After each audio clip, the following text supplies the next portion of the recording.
સર્વે હરિભક્તોને મારા ખૂબ ખૂબ ભાવપૂર્વક જય સ્વામિનારાયણ.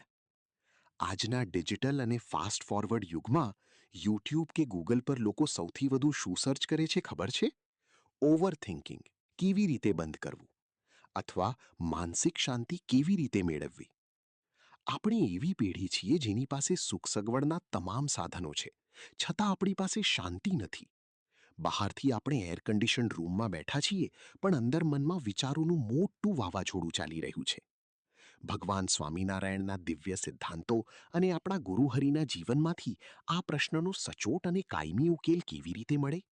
ચાલો આજે આપણે તેને દ્રષ્ટાંતો, વાર્તાઓ સાથે વિગતે સમજીએ. અશાંતિનું મૂળ, બહારની દોડ અને ખોટી સરખામણી. આજે આપણી દ્રષ્ટિ સતત બહાર છે. સોશિયલ મીડિયા પર લોકોના હસતા ફોટા, તેમની ગાડીઓ કે તેમના વેકેશન જોઈને આપણે વિચારીએ છીએ કે મારું જીવન કેટલું કંટાળાજનક છે, મારી પાસે આ કેમ નથી? આ સરખામણી જ ઓવરથિંકિંગનું પહેલું પગથિયું છે. વચનામૃતમાં મહારાજે કહ્યું છે કે અજ્ઞાની જીવ પોતાની ખામીઓ જોતો નથી અને પારકાના દોષ અને સુખ જોયા કરે છે. દ્રષ્ટાંત: ખોવાયેલી સોયની કથા.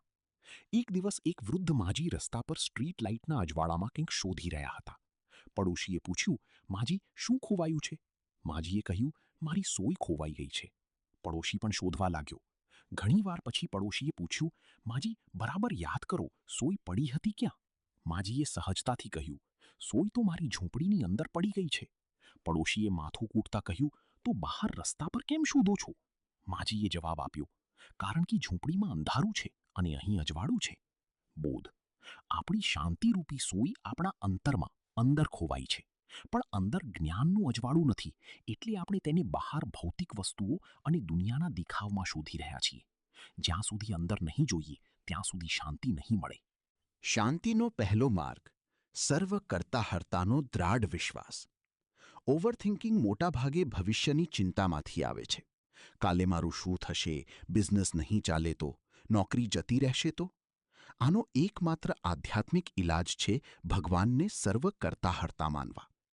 દ્રષ્ટાંત: પ્રમુખ સ્વામી મહારાજનું ECG. એકવાર અમેરિકામાં ડોક્ટરોએ બ્રહ્મસ્વરૂપ પ્રમુખ સ્વામી મહારાજનું મેડિકલ ચેકઅપ કર્યું. તેમણે બાપાનું ECG અને સ્ટ્રેસ લેવલ, તણાવ માપ્યું. ડોક્ટરો રિપોર્ટ જોઈને આશ્ચર્યચકિત થઈ ગયા. તેમણે કહ્યું, સ્વામીજી, તમારું હૃદય તો કોઈ 20 વર્ષના યુવાન જેવું શાંત છે. તમે આટલી મોટી સંસ્થા ચલાવો છો, હજારો સંતો હરિભક્તોની ચિંતા કરો છો, કરોડોના પ્રોજેક્ટ ચાલે છે, તો પણ તમારા મગજમાં ટેન્શન કેમ શૂન્ય છે? બાપાએ હસીને એક જ વાક્યમાં ઉત્તર આપ્યું, અમે ક્યાં કંઈ કરીએ છીએ? બધું ભગવાન સ્વામિનારાયણ કરે છે.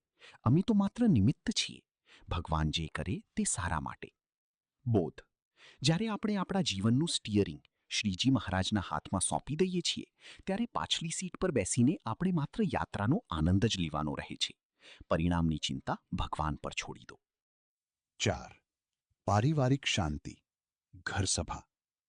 ઘણીવાર વધુ પડતા વિચારો કૌટુંબિક પ્રશ્નોમાંથી ઊભા થતા હોય છે. એક જ છત નીચે રહેતા લોકો વચ્ચે સંવાદ, કમ્યુનિકેશન પૂરો થઈ ગયો છે. બાપાએ આનો રામબાણ ઇલાજ આપ્યો છે: ઘર સભા. દ્રષ્ટાંત: બોલતો બંધ થયેલો દીકરો. એક હરિભક્તનો યુવાન દીકરો કોલેજમાં ગયા પછી સાવ ગુમસુમ થઈ ગયો હતો. રૂમમાં પુરાઈ રહે અને કોઈની સાથે વાત ન કરે. પિતાને ચિંતા થઈ કે છોકરું ડિપ્રેશનમાં જતો રહેશે. સંતોના માર્ગદર્શનથી પિતાએ ઘરમાં ઘર સભા શરૂ કરી. શરૂઆતના 15 દિવસ દીકરો પરાણે બેસતો, પણ પછી ધીમે ધીમે રમતો રમતા અને સત્સંગની હળવી વાતો કરતા દીકરાનું મન ખુલ્યું. એક દિવસ ઘર સભામાં રડી પડ્યો અને કહ્યું કે તેને કોલેજમાં કેટલાક લોકો હેરાન કરે છે અને ભણવાનું ટેન્શન છે. પિતાએ તેને પ્રેમથી સમજાવ્યો અને હૂંફ આપી. બોધ: જો ઘર સભા ન હોત તો એ દીકરો ઓવરથિંકિંગ કરી કરીને ખોટા માર્ગે વળી ગયો હોત. રોજ સાંજે અડધો કલાક પરિવાર સાથે બેસો. જ્યાં સંપ છે ત્યાં ભગવાનનો વાસ છે, અને જ્યાં ભગવાન છે ત્યાં અશાંતિ પ્રવેશી જ ન શકે. Digital Vivek, digital boat in the water. છેલ્લે, જો મગજને શાંત કરવું હોય તો ટેકનોલોજીનો ઉપયોગ મર્યાદિત કરવો પડશે. દ્રષ્ટાંત: પાણી અને હોડી. એક સંતે એક યુવાનને બહુ સરસ વાત સમજાવી. તેમણે કહ્યું, જો તારે નદી પાર કરવી હોય તો હોડીને પાણીમાં જ રાખવી પડે. હોડી પાણીમાં રહે તેમાં કોઈ જ વાંધો નથી, એ જરૂરી છે. પણ જો નદીનું પાણી હોડીની અંદર આવવા લાગે તો શું થાય? હોડી ડૂબી જાય. બોધ. આ દુનિયા અને ટેકનોલોજી, મોબાઈલ, ઇન્ટરનેટ એ પાણી છે અને આપણું મન એ હોડી છે. વ્યવહાર ચલાવવા આપણે હોડીએ ટેકનોલોજી રૂપી પાણીમાં રહેવું જ પડશે.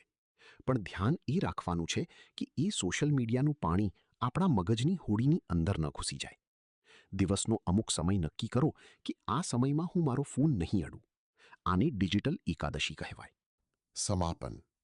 વહાલા હરિભક્તો, આ જગતમાં શાંતિ કોઈ મોલમાં કે ઓનલાઈન એમેઝોન પર નથી મળતી.